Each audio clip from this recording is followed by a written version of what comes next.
Y abrimos, por favor, hermanos, nuestra Biblia ahí en Mateo. Mateo 5,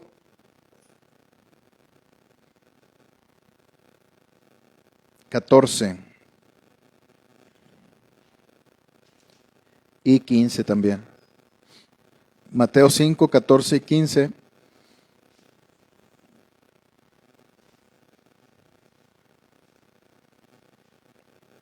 Voy a darle lectura.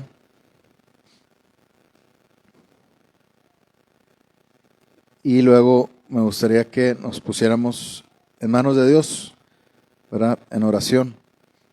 Mateo 5, 14 y 15 dice así: Vosotros sois la luz del mundo.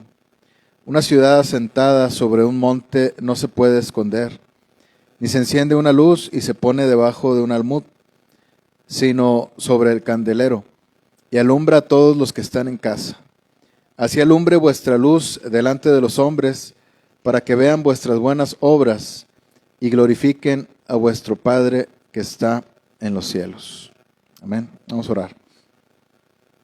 Señor bendito, queremos darte gracias nuevamente, Señor, por esta maravillosa oportunidad de estar en tu casa de oración, de estar reunidos en tu nombre, Señor, gozándonos, viendo nuevamente a nuestros hermanos y también en la alegría de nuestro corazón mientras te alabamos y mientras te adoramos, Señor, en la meditación de tu palabra.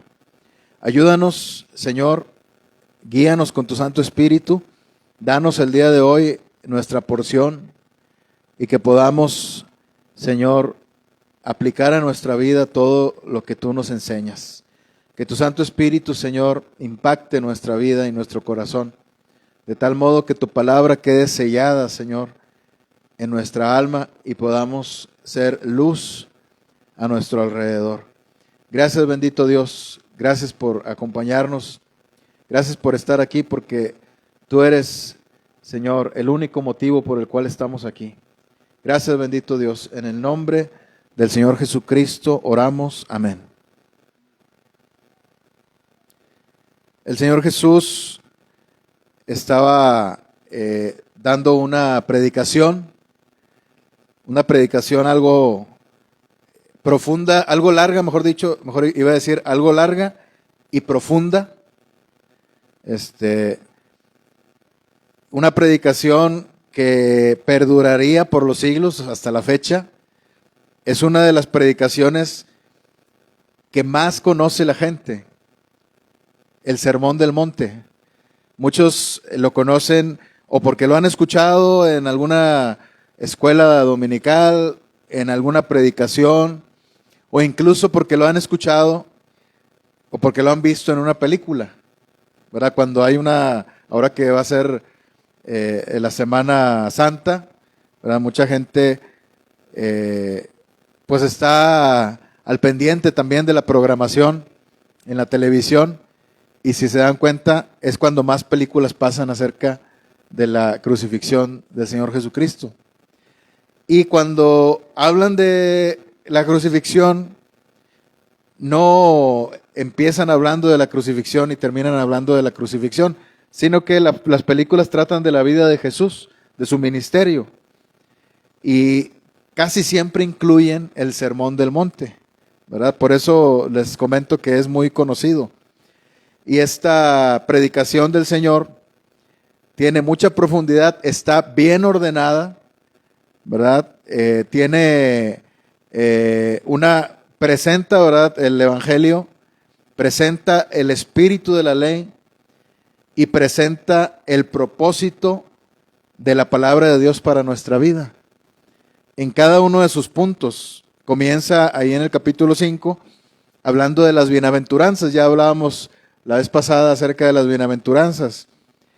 Y luego el Señor continúa con unas metáforas también muy profundas, comparando a el hombre, o al cristiano, mejor dicho, al Hijo de Dios, o sea, a cada uno de nosotros que creemos en Cristo, primeramente con la sal de la tierra y después con la luz. Entonces, vemos aquí que hace estas dos comparaciones muy interesantes, ¿verdad?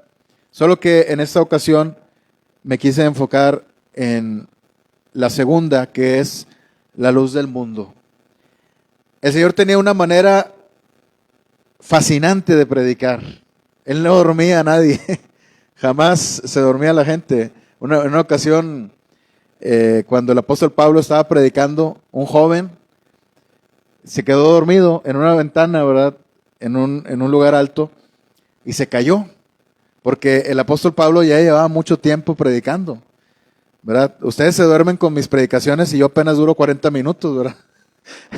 Pero el apóstol Pablo llevaba ya horas predicando. Dice ahí que disertaba largamente, y por eso ese joven se quedó dormido, cabeceó, dormitó y se cayó y murió.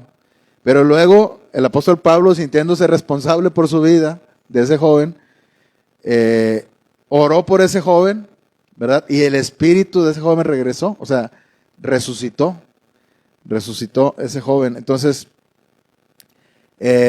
bueno, al Señor Jesucristo no le pasaba esto.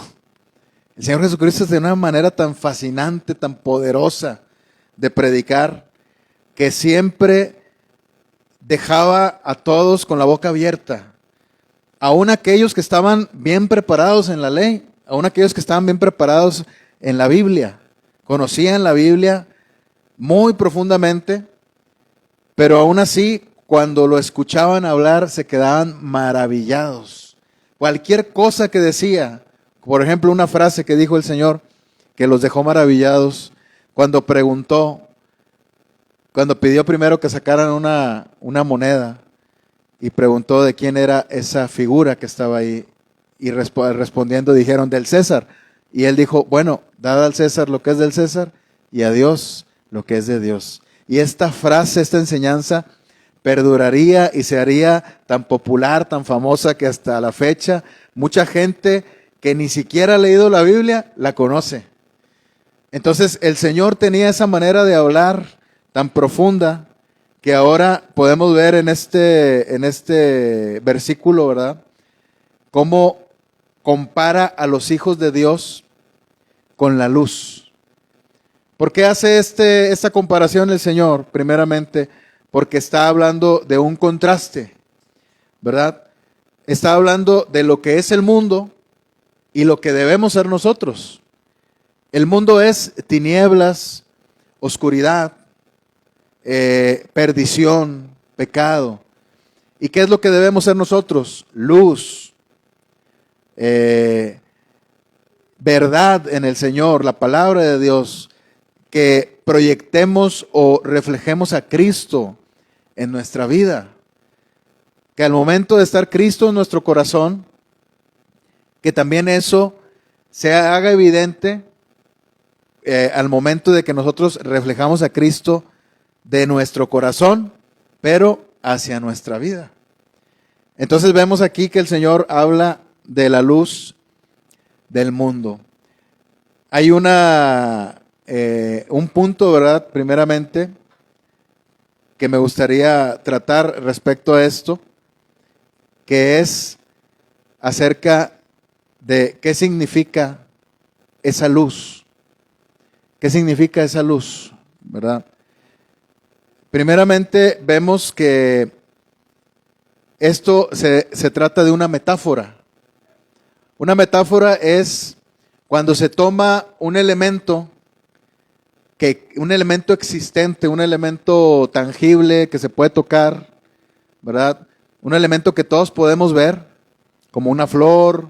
Digo, es lo que estoy viendo ahorita, ¿verdad? Un cuadro, un árbol. En este caso vemos un foco, ¿verdad? La luz. Aunque aquí está hablando de que la luz se producía de otra manera, ¿verdad? Se producía con aceite en aquel entonces. Era una lámpara que funcionaba a partir del aceite. Y en este caso, pues nuestras lámparas funcionan a partir de la electricidad. Pero bueno, hay cosas que hay a nuestro alrededor. Si nosotros tomamos esas cosas y las comparamos con algo que queremos enseñar, o mejor dicho, comparamos algo que queremos enseñar con cualquiera de esas cosas, eso nos puede servir para que la gente que nos está escuchando nos entienda con mayor facilidad. Es lo que estaba haciendo el Señor Jesús. El Señor Jesús, en lugar de darles largas explicaciones, ¿verdad?, a los discípulos, sencillamente lo que hacía era tomar un elemento, en este caso la luz o la sal, y hacía la comparación. Por eso se le llama metáfora, ¿verdad? La metáfora en un primer grado es una comparación. Por ejemplo, los discípulos son como la luz. Eso es una comparación. Pero ya cuando llega el grado de metáfora, es como el Señor lo está presentando. Los discípulos son la luz. O sea, estamos hablando de un grado de metáfora, ¿verdad? O sea, ya a ese grado de comparación ya no es una comparación, es una metáfora. Se está presentando algo como si fuera otra cosa. En este caso, presenta a los discípulos como si fueran la luz. ¿Qué significa entonces la luz? En este mundo, el Señor Jesucristo lo sabía, hay tinieblas. Las tinieblas ocuparon este mundo desde el principio, ¿verdad? Desde el principio había tinieblas, había oscuridad. Una oscuridad natural, pero también una oscuridad provocada por el diablo y sus seguidores. Una oscuridad que fue provocada también en el huerto del Edén cuando el hombre pecó contra Dios, desobedeció, incitado por Satanás, pero también el hombre conservando siempre su propia responsabilidad delante de Dios.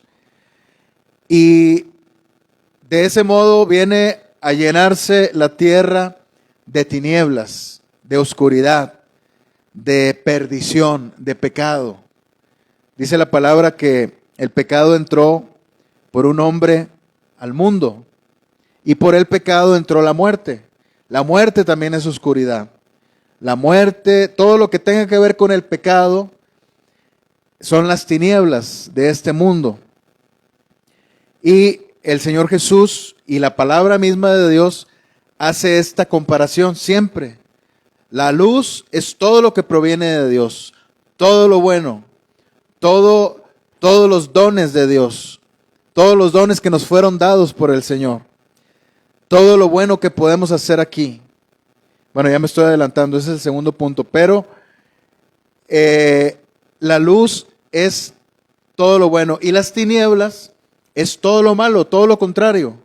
El pecado, la maldad, las obras que la gente hace aquí en la tierra que van en contra de la ley de Dios, en contra de las enseñanzas del Señor Jesucristo, todo eso es tinieblas y oscuridad.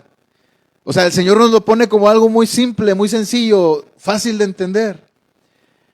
Todo esto, hermanos, es la luz. Dios es luz también, dice la palabra, y no hay ningunas tinieblas en Él. Y si nosotros provenimos del que es luz, entonces también nosotros somos hijos de luz. Es decir, nosotros tenemos la misma naturaleza ahora. Participamos, dice el apóstol Pedro, de la naturaleza divina. Entonces, se sobreentiende que si nosotros participamos de la naturaleza divina, cuya esencia es luz, en nosotros también debe haber luz. Es decir, buenas obras que agraden a Dios. Y no estar continuamente en la necedad del pecado, alejándonos de Dios, buscando otras cosas que no son las cosas de Dios. Entonces, eso es la luz, lo contrario de las tinieblas. Ahora, esa luz también tiene una aterriza. Esa luz aterriza en algo concreto. No se queda en una idea, como en una explicación nada más, como en algo, como en una definición, que simplemente estamos diciendo, bueno, ya sé lo que es la luz, ya sé lo que son las tinieblas, y con eso me conformo. sino que esa luz es algo concreto. No es como algo místico, como algo que brilla en ti y alguien llega y te ve y dice, oye, esta persona como que brilla, ¿verdad? Como que hay algo en esa persona, algo especial. Eso yo creo que es algo así como carisma de una persona, ¿verdad?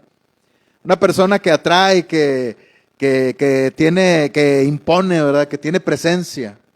Pero eso es otra cosa distinta. Aquí cuando el Señor Jesucristo está hablando de luz, está hablando de tu influencia en el mundo en cuanto a las obras buenas que puedas hacer aquí para Dios. Está hablando de buenas obras. Eso es en concreto la luz. Porque no podemos nada más quedarnos con algo teórico. Dios lo que quiere es que pongamos en marcha su palabra.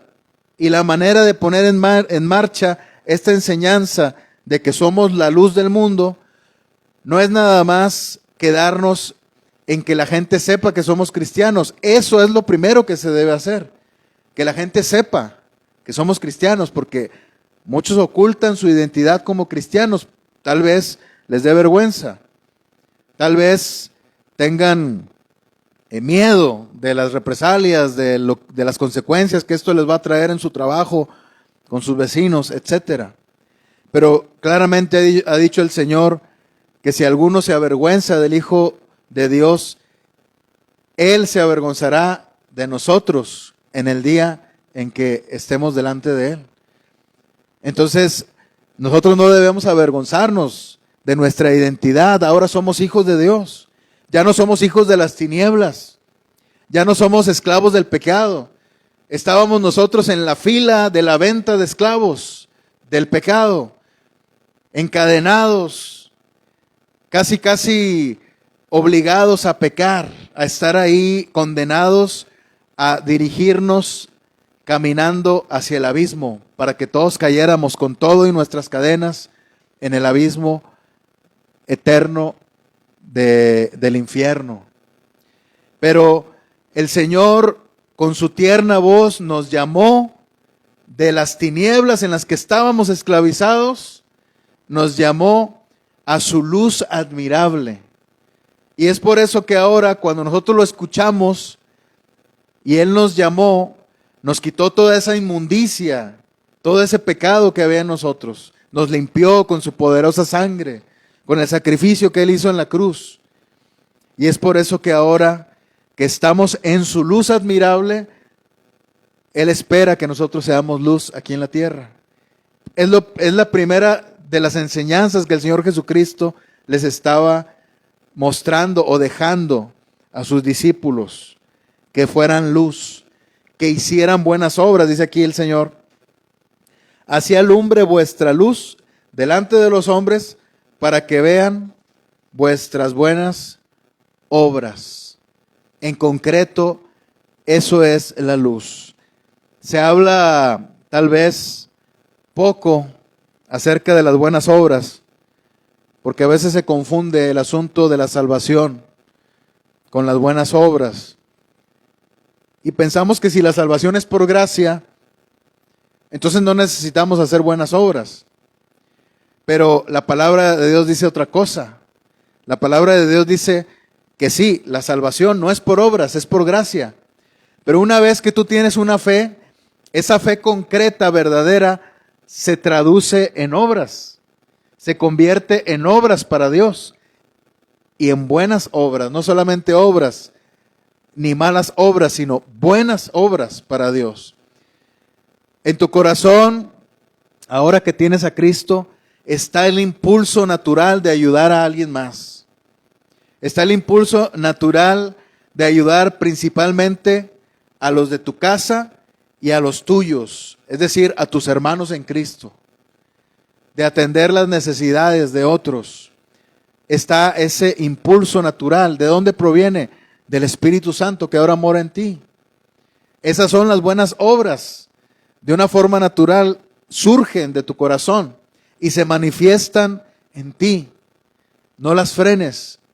No permitas que esas buenas obras se queden ahí atascadas, oxidadas, como si no pudieran salir a la luz. La luz tuya tiene que alumbrar ante los hombres para que vean tus buenas obras, dice el Señor. Hay un propósito por el cual estas buenas obras deben salir a la luz para que seas luz. ¿Cuál es el propósito? Viene ahí al final del versículo 16. Para que glorifiquen a vuestro Padre que está en los cielos. La primera parte de la oración modelo, que muchos conocen como el Padre Nuestro, habla acerca de santificar el nombre de Dios. Que el nombre de Dios sea santificado, que sea apartado, que sea tomado como algo precioso y no como algo, como un objeto de difamación, como un objeto de, es que quería decir otra palabra que se parece a la difamación, como un objeto de blasfemia, ¿verdad? Un objeto de que la gente tenga un mal concepto de Dios. ¿De qué, perdón? Sí, exacto, de burla. O sea, es todo lo contrario. El santificar el nombre de Dios es que nosotros deseemos en nuestro corazón que el nombre de Dios sea algo precioso, algo apartado, que nadie hable mal de Él, ni los demonios siquiera. Que ni siquiera los demonios blasfemen el nombre de Dios por culpa nuestra, por nuestro mal testimonio o por nuestras malas obras. Entonces, este inicio de la oración modelo que el Señor Jesús le enseña a sus discípulos es así: santificado sea tu nombre. Eso es lo que se busca, hermanos. Es lo que se busca al momento de presentar o demostrar nuestras buenas obras delante de la gente. No es para que te vean o para que te glorifiquen. Es para que glorifiquen a Dios, no a ti. Porque a muchos les molesta tanto que no les sea tomado en cuenta lo que han hecho, que la gente no los reconozca, que la gente les quite el mérito de lo que han hecho. Quieren que se les sea tomado en cuenta socialmente como alguien importante dentro de la iglesia. Y en el momento que surge la duda de si esa persona participó o no, la persona salta inmediatamente y quiere limpiar su imagen. Y quiere decir, no, sí, yo sí lo hice, ¿verdad?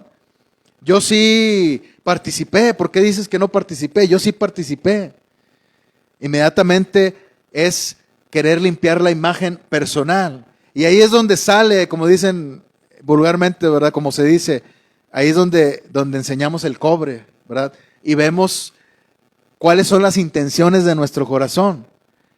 Las intenciones de nuestro corazón en ese caso no están siendo glorificar a Dios, sino glorificarnos a nosotros mismos. Nos interesa mucho nuestra propia imagen, nuestra propia buena fama. Y lo que nosotros debemos buscar es que aunque a nosotros nos vituperen, nos persigan, hablen mal de nosotros, aún así que glorifiquen a Dios.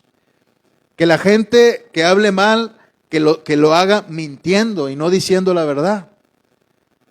Entonces, lo que debemos nosotros buscar es que glorifiquen a vuestro Padre que está en los cielos. Esta última frase que dice el Señor, hermanos, nos llena de esperanza a cada uno de nosotros. Él está en los cielos. Nosotros esperamos ir allá con Él. Esta tierra, hermanos, es una sombra. Es una sombra de lo que hay allá. No se acerca absolutamente en nada a lo que hay allá. Ustedes pueden ver la maravilla de la obra que Dios hizo aquí en la tierra. La creación, toda la belleza que Dios vació aquí en la tierra, poniendo sus manos sobre los montes, sobre las montañas, creando los árboles, creando los cielos, las estrellas, todo lo hermoso que hay en ella. Bueno, esto que está aquí, hermanos, es solo una sombra de lo que ha de venir, una sombra de lo que ha de ser. Así es que no podemos nosotros poner nuestra confianza, nuestra esperanza en las cosas que están aquí en la tierra.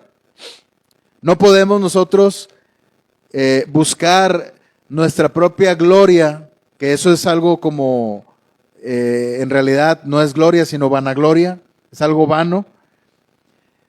Porque a fin de cuentas todo esto será destruido alguna vez. Algún día esto va a ser destruido. Lo he repetido en varias ocasiones. Cuando recuerdo allí en el libro de Jeremías, cuando Dios le dice a Baruch, el siervo de Jeremías, le pregunta: ¿buscas cosas grandes para ti? Pues no las busques, porque dentro de poco todo esto será destruido, y yo te daré a ti tu vida por motín. O sea, lo más valioso que tienes es tu vida, y Dios te la va a conceder, que la conserves. Tu vida espiritual, ahora estamos hablando de eso. Por eso decía que esto es gran esperanza. Nuestro Padre que está en los cielos, a donde nosotros un día vamos a ir a disfrutar de todo lo que hay allá, a disfrutar primeramente de su presencia preciosa, de su sabiduría, escuchando su voz continuamente, viendo su luz resplandecer como el sol cada día, porque dice el libro de Apocalipsis que allá no vamos a necesitar el sol, porque allá el Señor es el que va a estar brillando día con día. No va a haber oscuridad para nada, ni lágrimas, ni tinieblas. Solamente bienaventuranza, felicidad. La felicidad aquí en la tierra, hermanos, nunca se va a alcanzar a como el mundo la quiere alcanzar. La verdadera felicidad está con el Señor. Por eso es una bendición que el Señor Jesucristo diga esto, que busquemos que glorifiquen a Dios y que busquemos que con esas buenas obras que hagamos, el nombre del Señor sea santificado. Busquemos esta luz, hermanos. Dejemos de lado nuestros propios intereses. Dejemos de lado nuestra vanagloria y busquemos la gloria de Dios. Día con día, busquemos cuál es la voluntad de Dios. Primeramente, por medio de nuestra iglesia a donde vamos. Porque ahí es donde Dios nos va a usar. Y si no es nuestra iglesia donde estamos, ¿verdad? Si no estamos ahí por un llamado de Dios a estar ahí, pues lo más sensato que podemos hacer es buscar otra iglesia. Pero donde realmente Dios te tenga ahí, donde Dios te haya llamado a estar ahí.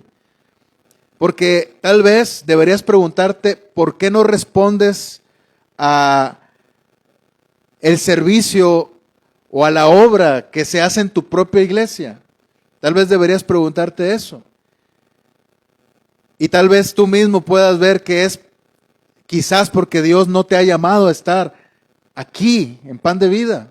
Tal vez Dios te está llamando a estar en otra iglesia. Yo voy a estar feliz con que estés en otra iglesia, pero que estés entregándole tu vida a Dios. A mí no me interesa aquí retener gente, ni tener mucha gente, ni llenar aquí porque eso es para mi gloria nada más, para mi vanagloria. Eso a mí no me interesa. Lo que a mí me interesa es que tú sirvas a Dios. Que el poquito tiempo o los años que hayas estado aquí, que hayan servido para que tú le entregues tu vida a Dios de una forma eficaz, aunque sea en otro lugar. Eso como quiera va a ser fruto para mí. O sea, ese fruto yo no lo voy a perder. Pero a mí lo que me interesa es eso, hermanos, la obra de Dios. Y creo que es lo que nos debe interesar a todos, a cada uno de nosotros. Por eso debemos preguntarnos, ¿verdad? Si realmente Dios me llamó a estar en este lugar.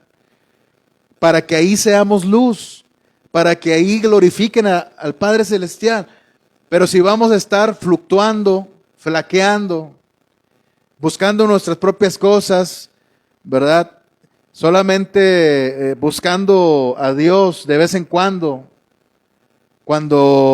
se me presenta la oportunidad como si fuera algo secundario, pues entonces eso te está trayendo a ti mismo un estancamiento espiritual. Eso no te va a traer para nada bendición. Por eso debemos buscar